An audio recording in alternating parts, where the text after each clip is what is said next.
Rich Wandel as a leader of this organization. And you're right, Rich, that there was stringent opposition in City Council to this bill by Majority Leader Tom Cute, who was Majority Leader from 1969 to 1985, based in Brooklyn, represented parts of the neighborhoods Park Slope, Windsor Terrace, Red Hook, Sunset Park. Deeply Catholic. In fact, he was an advisor to Cardinals Spellman, Cook, and O'Connor, so much for the separation of church and state, right? He was born in 1913, came of age in the New Deal under LaGuardia when he was mayor, traditional liberal Democrat, machine Democrat, clubhouse Democrat from Brooklyn, shaped by the encyclicals of the Catholic Church. So, you know, the idea of gay rights, completely opposed to it, anti-gay, council member Tom Cute. And as Rich points out, the bill, the passage of the bill, Danny, could you say a little bit about this? So it's in the General Welfare Committee, right? Like just the process of passing the gay rights bill. What was the General Welfare Committee? What needed to be done to advance the bill? So just a little bit, before I get exactly into that,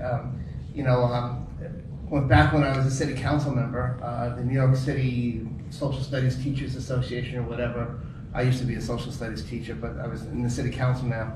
They wanted to give me an award, and I thought, oh, okay, very nice, I'll accept. And I went to the event, not asking too many questions, but when I got there, I found out that the award that they were going to give me was the Thomas Cute Award. So that poor man is rolling over in his grave. I accepted it only because it was, you know, I had to, it was there. But anyway, and I knew immediately, I said, oh God, these people don't know the history, you know, of giving me this award, you know. But in the city council, in order to get a bill passed, you first have somebody write it up, and then you present it at a stated meeting, a general meeting of the council, and then it's introduced, and then you have a committee hearing. In that case, it was put into the committee, the General Welfare Committee, but the General Welfare Committee was also controlled by homophobes, and they would not allow it out of committee. Right, originally Saul Sharrison. Saul Sharrison, yeah, and so that was a process which was trying to get it out of committee. But anyway, once it's in the committee, you can have a chairperson who can block it, and then that's what happened. And you could lean on the speaker at the time. It was a little bit of a different structure. I think it might have been the city council president at that time. We call it now a speaker, but a speaker can also block legislation from passing.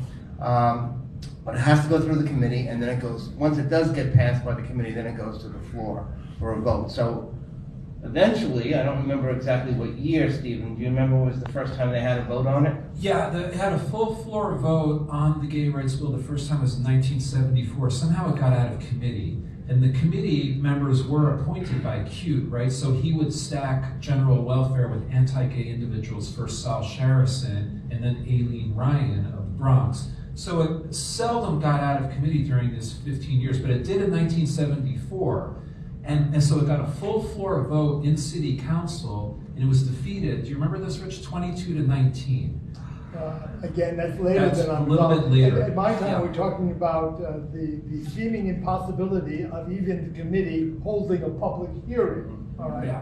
which we kind of forced ultimately in true GAA fashion. Our Saturday night dances went till usually 1 a.m. or 2 a.m. And we split them up. We ended early, I think on 2 occasions, at 1 a.m. instead. Walked over to Saul Sharrison's apartment building, which was on East 10th Street, and raised hell at 2 o'clock in the morning. And we managed once, maybe twice, to get a committee hearing. Not passage out of the committee, you understand, but a committee hearing. Yeah, there were some public hearings, and we actually don't have the transcripts of the very earliest ones in the 1970s. We do from the 1980s. So again, I would direct your attention to the Guardia and Wagner Archives, the City Council collection, to actually read the transcripts, because folks could testify pro or against the gay rights bill. But I've heard some of the footage going back to the 70s. And we did have some supporters too, which if we're going to mention the bad guys, we should mention some of the good men and women also. course, Eleanor Holmes Norton, who was the head of the Human Rights Commission at the time, was from the beginning very much a supporter.